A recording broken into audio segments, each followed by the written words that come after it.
Evening all, welcome to Good Chats. Sorry I was a minute late. G'day Andy Munro, welcome aboard. I've got some books that you might be interested in later on. G'day Kingsley, welcome aboard mate. WA represent. Luke's Fishing, Northern Territory represent. Great stuff, man. Kaznik, welcome aboard. Where are you from, Kaznik, by the way? Where are you situated? Because now we've got Northern Territory and WA tuning in. We've got History Hunter Dan Under. G'day, Dan. Welcome aboard from Northern Rivers, New South Wales. Steve Klink, Re-L. Where are you from? Let us know where you're tuning in from. O'Malley, I suspect, is tuning in from Radelaide. And JK, executive producer, tuning in from downtown Hillston, the city lights of Hillston. Thanks for sending me a video, man. I've got that as well. G'day O'Malley, how you going? Welcome aboard.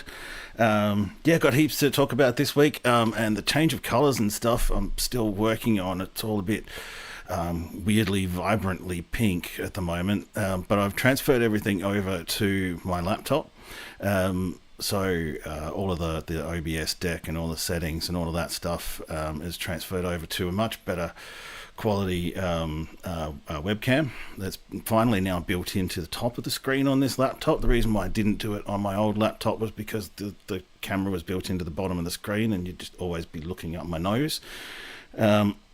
So we've got a whole bunch of new settings. I've managed to wangle away to fit obviously the microphone and headphones so I can monitor things into this MSI laptop that I got probably about 8 or 9 months ago, and it is shit hot laptop for my graphics work, and I really should have been using it more for this as well. I've been doing it on the desktop, which is now behind the laptop. That's about 4 years old. Great computer. So if anyone wants a 4-year-old Dell all-in-one desktop computer, I'm probably going to sell that pretty soon now that I'm running everything through the laptop. So I'm also getting used to looking at where this camera is. At least I turned the mic on this time, hey. Adelaide represent, Clare Valley represent. Brilliant. What a beautiful place is the Clare Valley. Hopefully you saw my video of the Riverton to Spalding line, Kaznik, which included a run through Clare. Tammin, welcome aboard, mate. Thanks for coming. Good to see you. And if you're lurking there and you're wondering what this is Good Chats. This is my live stream for my channel Outdoors Type, where we talk about railway history, we talk about footy history sometimes too. Sometimes we talk about beer, random books of the week. I show videos from the things I've been doing through the weeks as well. And I invite everyone to share with me links to videos that they'd like me to share, or send in videos that we can talk about as well. Oh, you're in Mossman, dude. He's up in Queensland. So we've got 4 states in the chat tonight. Let's see if we can go for Victoria. So if any of your mates are from Victoria, send them a cooey and get them to chime in, and we'll have someone from all mainland states of Australia, which that's pretty crazy. What's everyone been up to? Hopefully you've been busy. Again, please, as I said before, please share with me links. You can share them with me on Facebook, and I'll try and get them teed up. You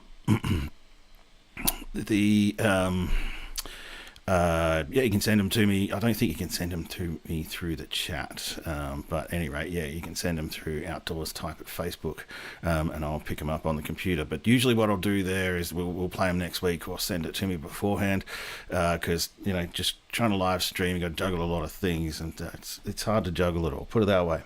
But welcome aboard, everybody. After all of the intro, I was going to show you a bit more video from when I went up to the Pitchy Ritchie Pass again on Saturday.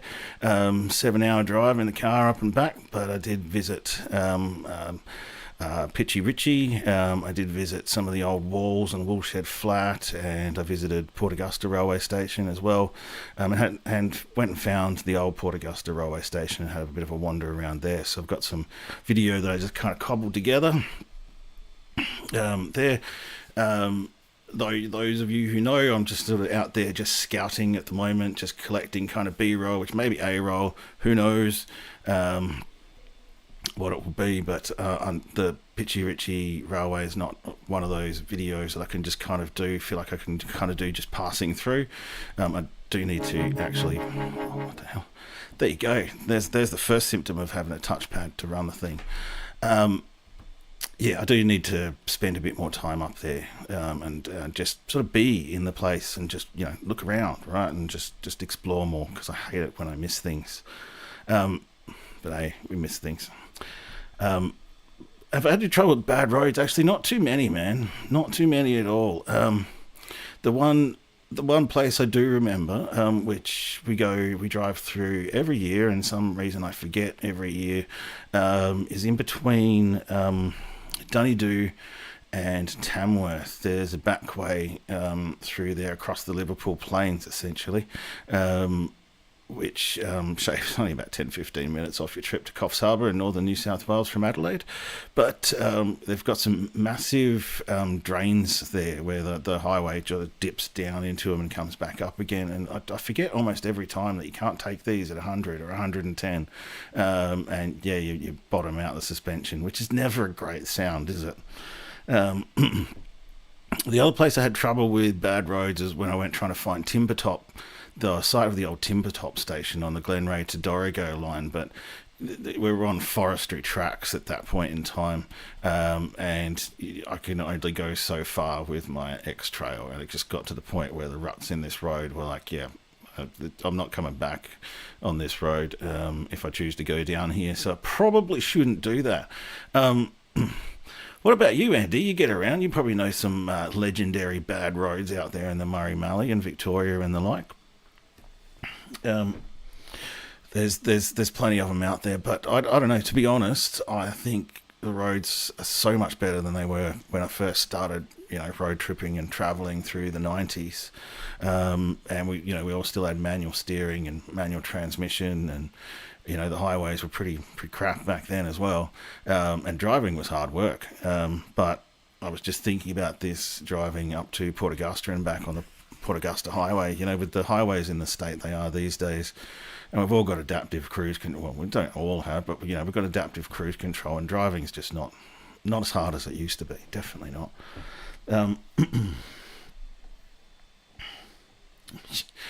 Yeah. I've hit 2 kangaroos in my time. But why did I know somehow O'Malley had come up with a joke about Belangolo State Forest when I said forestry roads? The scrub on it, the kangaroos jump out. Yeah, I've hit 2 kangaroos. I drove across the Barrier Highway from Broken Hill at night time twice, and I hit a roo both times. Just don't do it. It's a freaking wildlife park out there. Don't do it. Yeah, I'd imagine, because they were pretty big floods up there, weren't they? History Hunter down under the Lismore flooding and all of that kind of stuff. And I have sort of a knowledge of that area. Yeah, a lot of roads have been washed away and being rebuilt on the east coast. Unfortunately, we here in Adelaide are kind of forgetting what rain is. Even today, we had a little bit of a breeze through in the mid afternoon, and I kind of sort of thought to myself, what is this thing that's moving air against my face? We just haven't seen much weather, so to speak, and everybody in Adelaide is kind of getting a bit sick of walking around going, geez, what a beautiful day it is today, because it's kind of getting close to winter and we need some rain. I bet you get plenty of kangaroos and emus around Hillston, although the emus don't seem to get hit by trucks as much as kangaroos do. Certainly that's been my experience of what I see out there. But yeah, it's definitely some of those roads at night time are really more like a wildlife enclosure. And I've done the Flinders at night time too, managed to not hit a roo. on those occasions somehow, because there were places up there in the Flinders too where we're driving at 50, 60 kilometres an hour on what would normally be 110 kilometre an hour road, literally just because of animals popping out of literally everywhere. Yeah, the goats too. The goats seem pretty smart though in terms of the roadkill ratio. I don't know what you guys have seen out there, but I'll term it a roadkill ratio. And yeah, there's always kangaroos at the top of the list. Oh wow, what happened with that? Kangaroo hit? How much damage did it do to get written off? Oh yeah, Dutton and all that area along the Sturt Highway there. I know there's been years there where I've seen heaps of poor wombats killed. I don't know whether they have a better roadkill cleanup squad these days because you don't seem to see as much around there.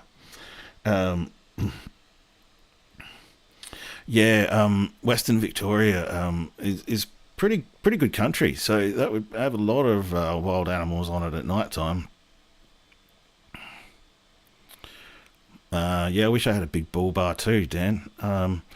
I've just resolved to try not to drive on outback roads after dark as much as I can.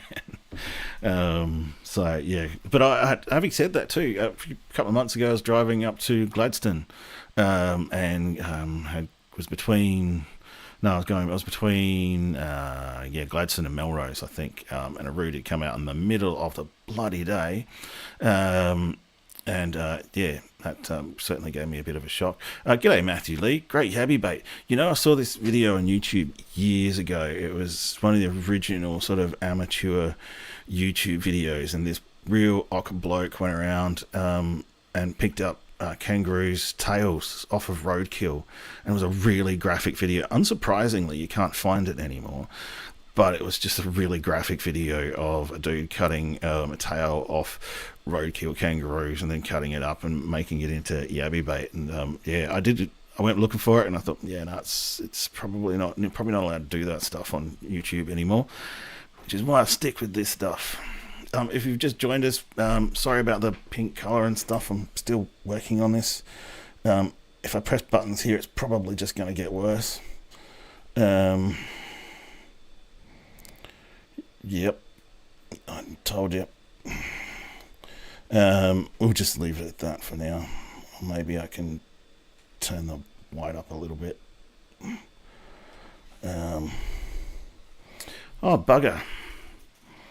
That would have been mildly scary, having a kangaroo turn up on your bonnet like that. Certainly, I think that the lighting's working better with this setup now. Definitely got a better camera. That's funny that you know that video too. I can't say I didn't maybe want to try it, but I just, because back in the day I was running outdoor stores and that kind of stuff. But yeah, I just didn't have the ute or the missus that would put up with that kind of stuff. So we kind of got away from the what I had lined up to do. So I'm just going to show you the Pitchy Richie vid. I was also going to show you the Dry Creek drone vid. We'll talk about what's happening with that next this weekend. We've got some plans for that. I'm going to do some black and white shots from the Railway Museum. I'll bring out some of them each week in a slideshow as well. I did find out, I asked last week if anyone knew what the Swan Creek Trestle was all about, and I did find out what that was all about when I asked the question on Facebook. Don't know what I've got for book of the week, because I've had a lot of trouble actually reading books over the last week, so I do have some things to bring up for that as well, and then we'll go on from there. So if I've got this all set up correctly, right? Now, we're just going to show... Oh, JK sent in a vid, so we're just going to put that up, right? There we go. I didn't think it had sound the first time. And apologies for the quality, but this is kind of the quality that you get when you send videos on Facebook Messenger, rather than sending the full size, downloading the full size video off your phone or whatever, and then sending it in an email or compressing it, sending it, or whatever. You hit a horse on the... How do you hit a horse on the Salisbury Highway? That would have been pretty old school.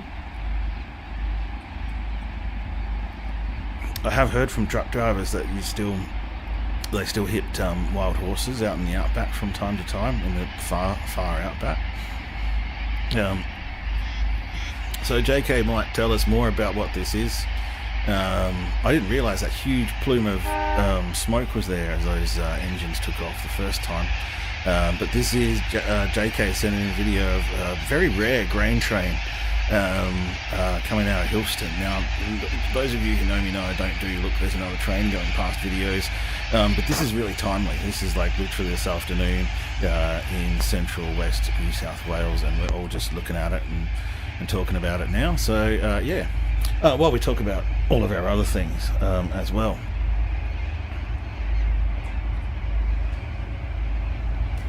Wow, that's you got a good memory, O'Malley. Mama Fratelli from the Goonies. I remember the Goonies, right, and vaguely what it was about and all that kind of stuff. A vague picture of it in my head, but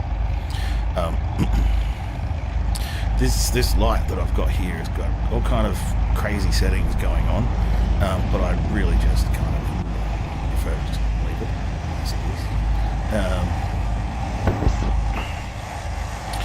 So you don't see, these lines are really well kept, right?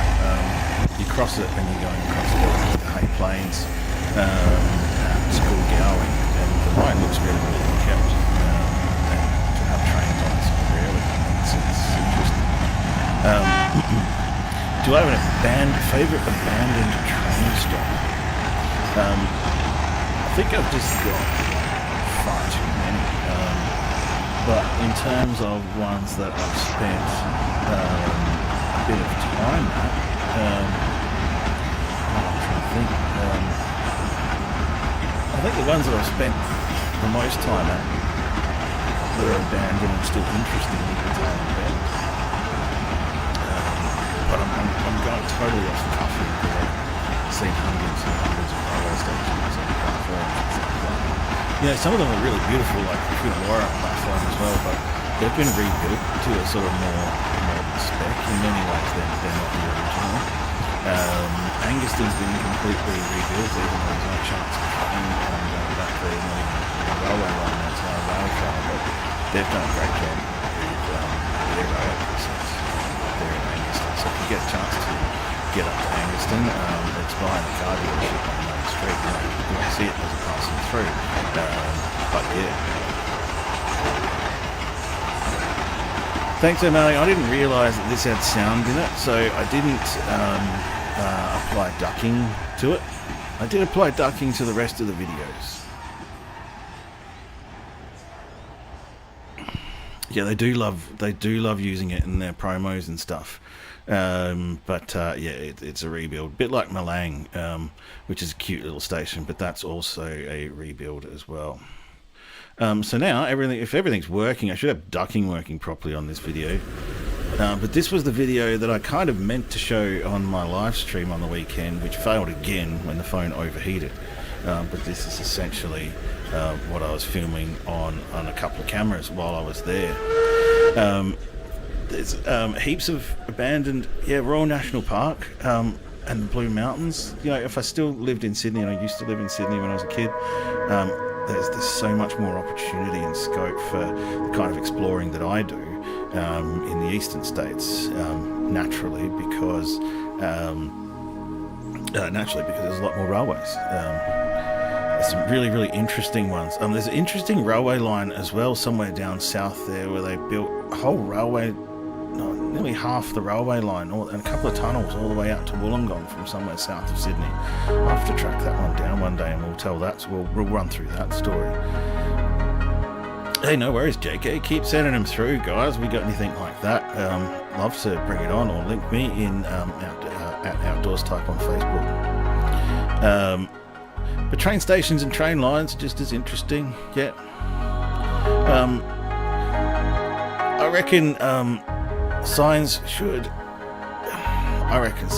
be restored, to be honest with you. I opened up an interesting conversation with the guys down at the NRM about what typefaces different railways used, whether South Australian Railways, for example, had a typeface. You see there the CR on that train, Commonwealth Railways definitely had a typeface that they used, but it just kind of turns out that South Australian Railways and all those railway styles you see around everywhere, railway stations and stuff, old ones, were just kind of mainly hand done and not really done to any kind of particular typeface or font or anything.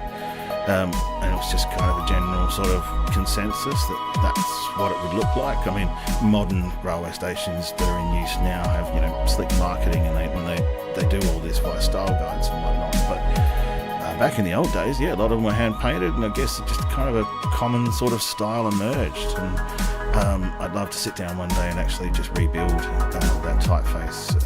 I know of people who build typefaces letter by letter, and it's a very painstaking job. Malden to Domberton, the bridge to nowhere. So where is Malden? I could obviously look it up, but I'm trying to think. Was that Malden? I know is in Victoria. But this is good material for next week. Thank you for saying so on the music and stuff. That's really good, because I've just got to fine tune all these new settings. So I've just toned down a little bit. Or maybe I haven't got my mic up enough for that one. I'm just writing down Malden to Dumbarton, Dan. I'm just going to track that down a little bit more on that South of Sydney railway line, which I've always found interesting. So it's built in reasonably modern times and never used.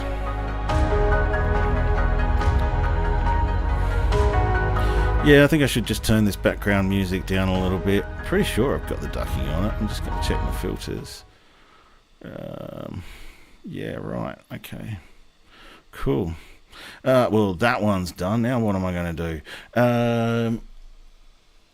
I was going to go into the next video. Before we have a look at the pictures of Millandella that the National Railway Museum shared with me, I was just going to have a look at the video that I did on the Monarto to Sedan railway line. And oh yeah, I'll talk about that in a sec too. Let's just transition over to that. What am I doing? We got that one going. Then I have to go and press play. And then I have to turn my desktop audio on so you can hear it. Hey, that's just the way OBS is. Oh, thanks for reminding me, O'Malley. Marildan train station. That is really cool. Just standing out there in the middle of the north to Sedan, in the middle of the plains, so to speak, where it's there. Really stands out amongst all the wheat fields, the line from Canberra low to Sedan hills and was taken whatnot, up in the late 60s. And those tall trees that just grew so tall out there in the middle of. And finally, the line from Monarto to It's generally a very windy place as well, so it's really surprising that they're there. Let's check out what it looks like in 2021. Monarto, heaps of cars at the old cricket ground, but no people. I'll have to look up where that old cricket ground is. Yeah, I know, I try not to do that as well, but you know what my production values are like around here.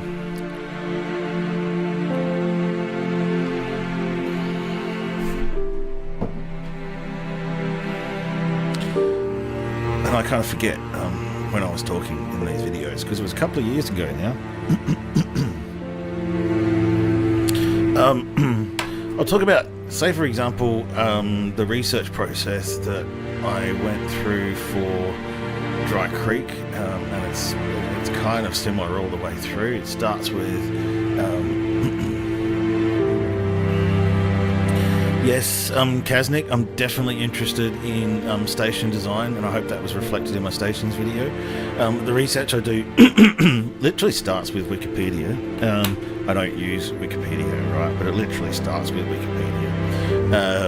Then from there, sometimes I'll go into Trove, which is the scan of the old newspapers, and actually they all don't exist. On Trove, but you might have to go to libraries for that. Sometimes I will go to libraries and borrow books or get books sent to the local library and pick them up so I can read them. Then past Wikipedia, I then I'll generally search on railway forums. Monado is a town in two parts, yeah, because it's kind of Monado South and Monado, isn't it, really? So from Google searches as well, I'll generally refine my Google search a number of different terms around the same thing, rearrange things, chuck in dates, and see what comes up. And I'll always search through the first 2 or 3 pages of results. And quite often you'll find stuff in there. Then I'll do State Library or New South Wales. There was a Newcastle University resource that I've got bookmarked. I bookmark heaps of resources. New South Wales photographic libraries as well, and then I'll search through there on a couple of terms, and then I'll start writing, location by location. I'll start summarising paragraphs that I've cut and pasted from everything. Similar to what I used to do. ARHS is good. Go to their websites. Comrails is another one. Comrails.net.au. I met the guy who did that. So just heaps and heaps of bookmarks that I will go back and scour again with different terms, and come at it from different ways, and you'll find different things. Then I start finding sometimes PDF documents, and I'll read through them. And then I'll end up with a 2 or 3 page Word document where I've just cut and pasted things into either locations or a timeline. So I've got all my references there, and then I'll run through and rephrase it. I will read through it a couple of times. I will go out on site. I'll go start filming. I'll go looking around. I'll go doing all that stuff. And then I will sit down and rewrite all the cut and paste into my own scripting, my own story, and add my own things to it. That then generally sort of gives me a bit more of an idea of where I'm heading with the video I'm capturing, and so the research that I also did for Dry Creek, which included reaching out on Facebook forums and stuff like that, and boy did I get some interesting answers on the railway enthusiasts of South Australia. That was a really interesting post. Hopefully my ducking and my sound's working a bit better on this one. This is another scene, OBS scene, for those of you who know, where I may have not got the settings quite right yet. But that does change according to what you're kind of doing as well. Then I'll start to put the video together. But Pitchy Richie is a little bit different in that I haven't sort of written the script yet. I just feel like I need to spend more time on site, just digging around. I've looked for the books on it and bought the books and flicked through the books. And again, generally I've got my Word document open and I'll type anything that I feel sort of needs to go in, to either location-based or timeline-based. Oh, there's the end of that video. Oh, hello, Kelbabe. Welcome aboard. Now, before we autoplay one of my favourite drum and bass mixes, we'll just stop that now and go back to, oh god, what am I even doing here now? We need to change screens. Now, then I was going to go to the slideshow that was all about. Australia is a massive country. Massive. I still haven't explored a good half of it yet, and I spent a lot of time on the road. Okay, so we are in slideshow mode now, and this is actually a map, or part of a map, of the Dry Creek Explosives Tramway, and that heads north, and then turns slightly west at the top there, turns slightly left at the top there. It shows you where it branched off the Dry Creek Railway line, and also the Port Adelaide line. I loved the idea of Don Dunstan's Monarto. That's the whole reason I think the freeway was built, and I thought it would have done. I thought it always was a great idea, but sadly, South Australia just doesn't have enough stuff going on for it to have supported a city. I don't know what we all would have done. We would have just all maybe served McDonald's and and open Kmart stores or something, because there's just not that much productivity to draw that many people to South Australia, sorry to say. I go for a fly in a gyrocopter to check out a few old railway lines. Well, I kind of decided against the gyrocopter option and took the drone option. Which incidentally, finally on the weekend, I went back to Pitchy Ritchie, and for the first time in 3 trips, I didn't break the drone, so that was good. Yeah, it's interesting when you're out in the outback. You know this too, when you're out in the outback, and once you drag things all the way out there, they very rarely get dragged back again. So they just kind of left to rot. But I still find an interesting kind of beauty in that, I guess you could say. So what am I doing now? There we go. Don't hit the wrong button. Right, now we're going to go to Millandella Bridge. Now this is a bridge on the Monarto to Sedan line. This was back, obviously, when it was in use. This is a bridge that I tried to get to with my drone, but it's private property now. Well, having said that, I did receive some correspondence from somebody who knew somebody who lived in Millandella, and maybe I'll get access to private property to get down there to have a look. And this is obviously someone who did get access down there to have a look. But this is the same style as it's kind of a hybrid of the style of both the other bridges, the Reedy Creek Bridge and the Sandy Creek Bridge on that line, and this one is kind of in between both of them. And you'll also see this very similar architecture on the Broughton River Bridge up near Spalding. You'll also see it on the Burfords Hill Road Bridge, on the old Mount Pleasant line. There was sort of this period in time when this was the style, and it was varied according to geographical location, because it had to, but the overall style was still the same. If I remember rightly reading about the book about Kim Bonython, who was one of the state's eminent architects in the early 20th century, and he mentioned something about the SAR having style books or templates or whatever, which they had, obviously back then, armies of people to look after before computers.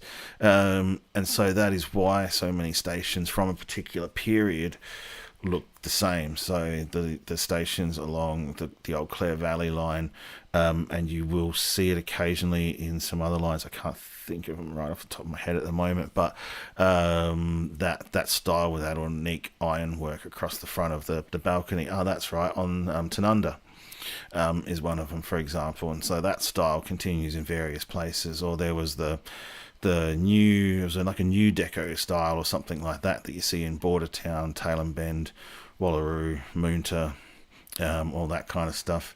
Hey, there is a person on that bridge. I didn't notice that. That's probably the guy I took the photo from before. Or it's the guy who took that photo, and we can't see the guy who took the other photo back in that photo. So after a while, this just kind of gets a bit like, look, here's another view of a bridge. Oh, look, there's a train on a bridge. I'm not sure of the date and the time of it, again, right off the top of my head. The good thing about these National Railway Museum photos is they've gone to painstaking ends to make sure all the metadata is in there. So this will have a date and an explanation of what was on it, but many of them are Rail History Society trips that, to commemorate the end of the line for something. I'm guessing this was one of those whistle stops where they used to stop and let you get off. It was still a grain train for some time, particularly down actually not down the Millandella way. The Millandella was above Appamurra, where the line went to until sometime in the 21st century, not too long ago. I still remember seeing trains at Appamurra, but not this far north on the line. I mean, they're still carrying, grain in those tarpaulin-covered cratey things. What's going on with that? Okay, yes, I should actually be able to find, hopefully quick enough, because now I'm on the laptop. This is where all of my images are, so I'm able to quickly find images. I'll find the Swan Alley Trestle just because I mentioned it last week. And this came to me from a guy on Facebook. A bridge in France is very similar design to this bridge.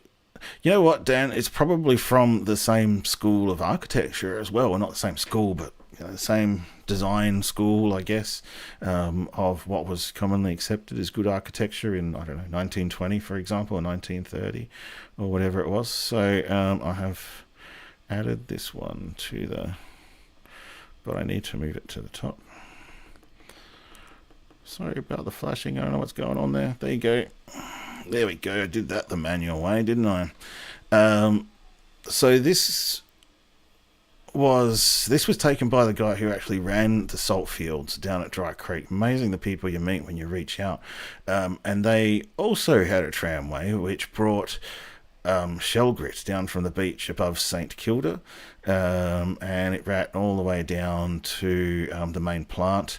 It actually crossed the old Dry Creek explosives tramways. I've got some images of where these lines cross, and that's what led me to think that this line existed. There was no records of this line until I saw photos of the Dry Creek tramway that had another line crossing it, and I had to ask, well, what's that line? And I literally couldn't find any information about it until reaching out on Facebook, and the guy who was manager there reached out, and he provided these photos. So that's really cool.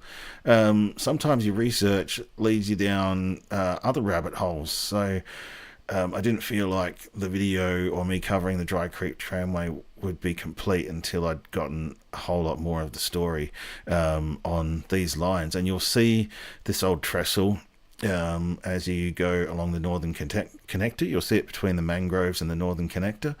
And now you can explain to people what that trestle was for, because I can bet you now that literally nobody you know will know what that thing was for. But now you can all be the experts, and I can be the expert too, thanks to Paul Brooks, guy on the South Australian Railway Enthusiasts Forum, which incidentally sees lots and lots of videos of trains going past.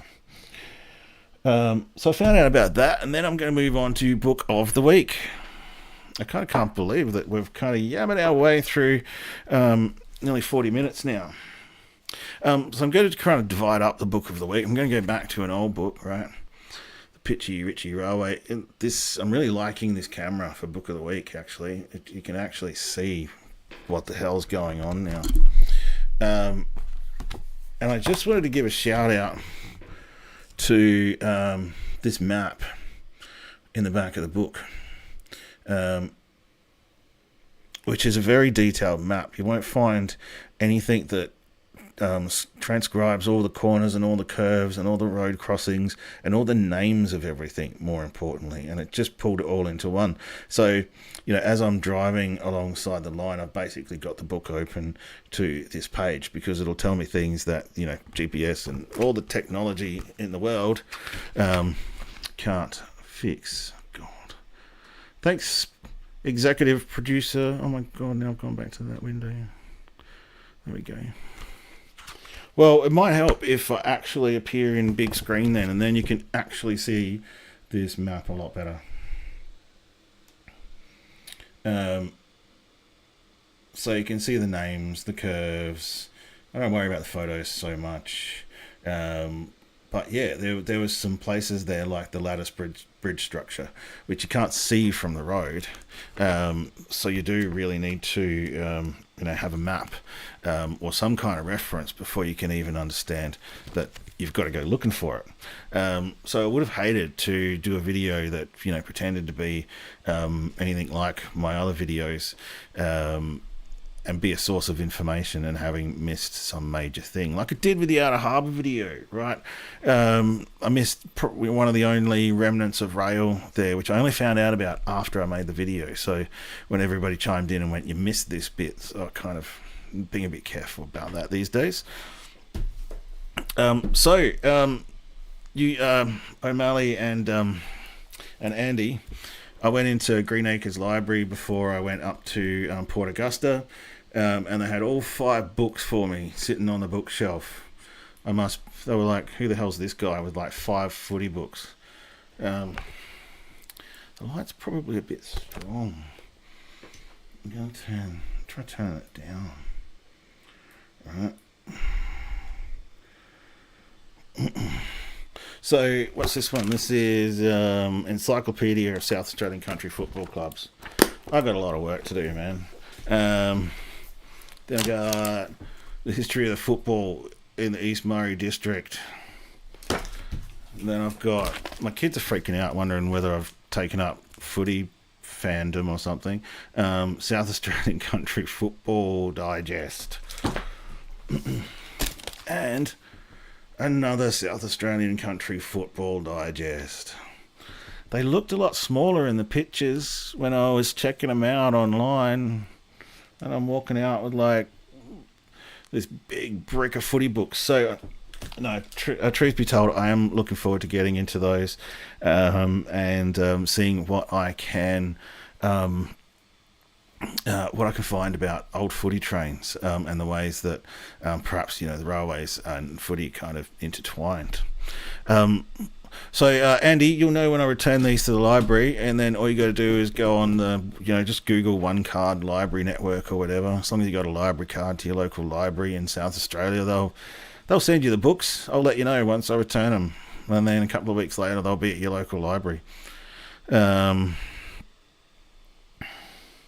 you're right, and I think it is that line, the P-Binga line league, that relied on the rails. It was the Murray-Mallee lines that were the ones that I picked up on, but it'd be interesting to see just how much sporting teams relied on the railways in other regions of South Australia, indeed across the country. If anyone knows anything about that, then please send us some leads, send us some videos, and I'll go investigating them. I'll write them down in my little notebook here, just like I did with these books. So thanks for the tips, Andy and O'Malley. That's pretty awesome. Right. So, next week, hopefully, I'm going to be able to finalise the Dry Creek vid and move that one off the drawing board. Then I can move the Pitchy Richie line a bit more onto the drawing board.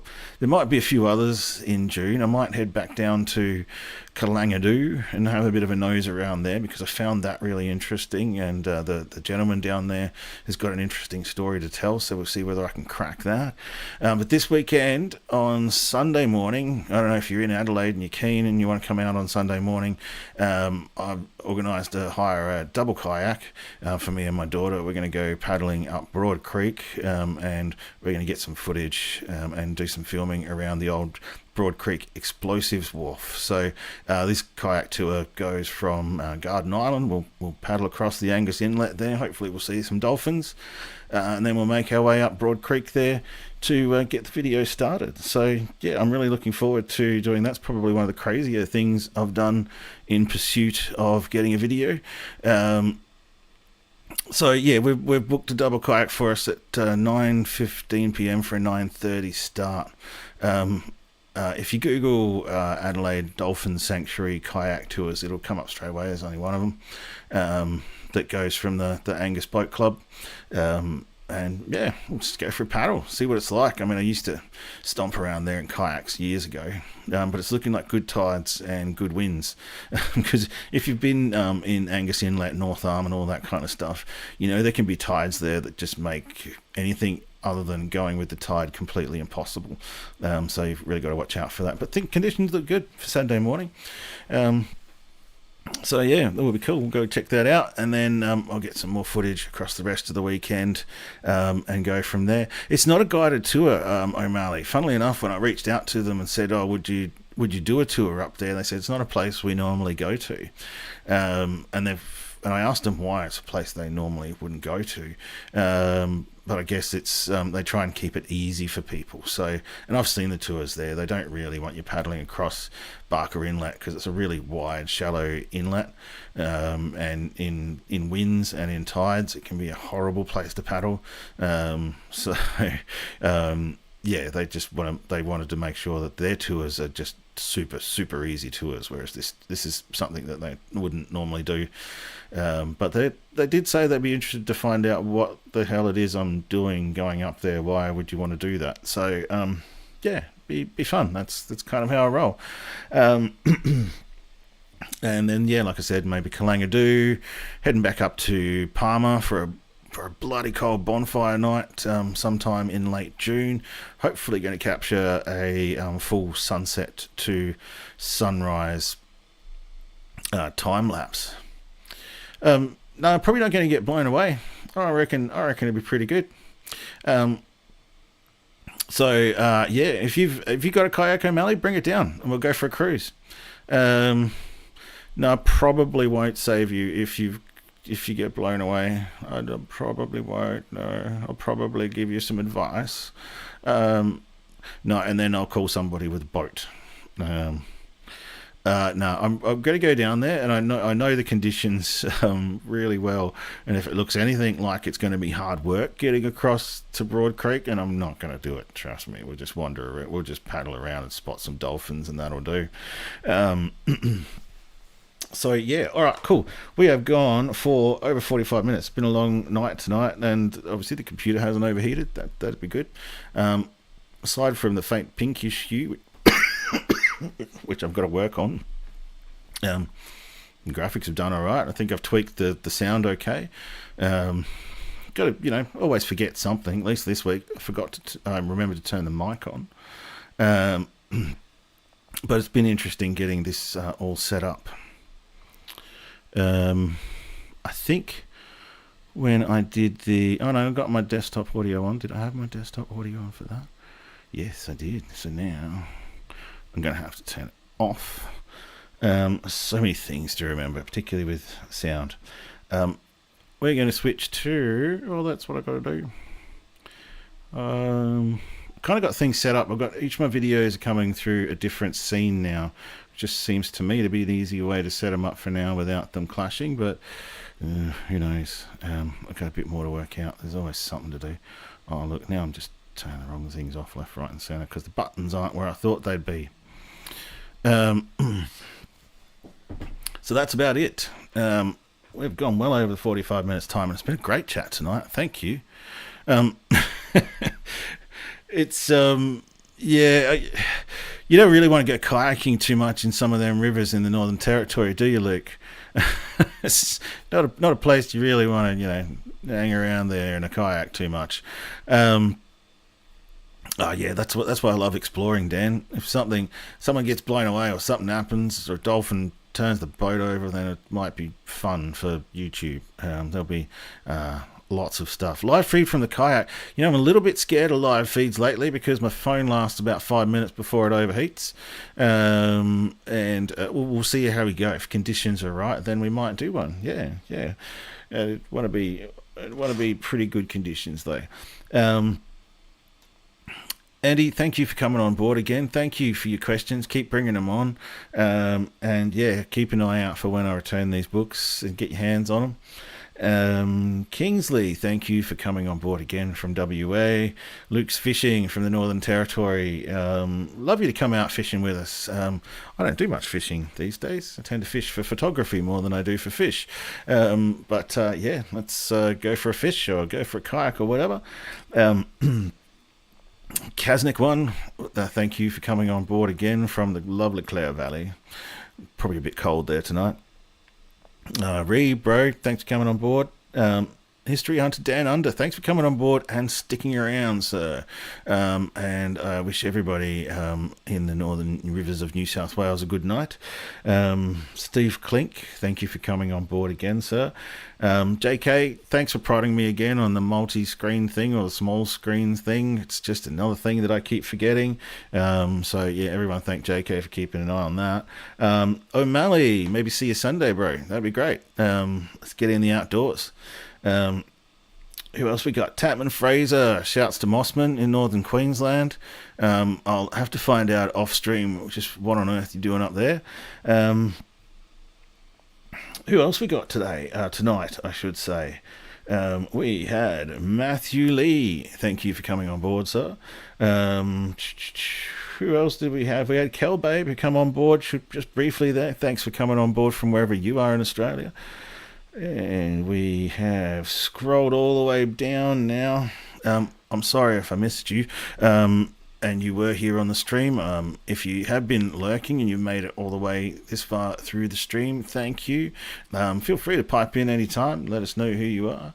Otherwise, feel free to stay anonymous, stay cool, whatever. It's been a great week of good chats. It's been a great week of researching for my videos. It's been a really awesome week, and I look forward to many more awesome weeks as we continue to grow the channel and learn heaps from each other and share as we do every week here at 8:15 p.m. on Wednesday nights, because that's just how we roll on Good Chats. So until next week, thank you and peace out.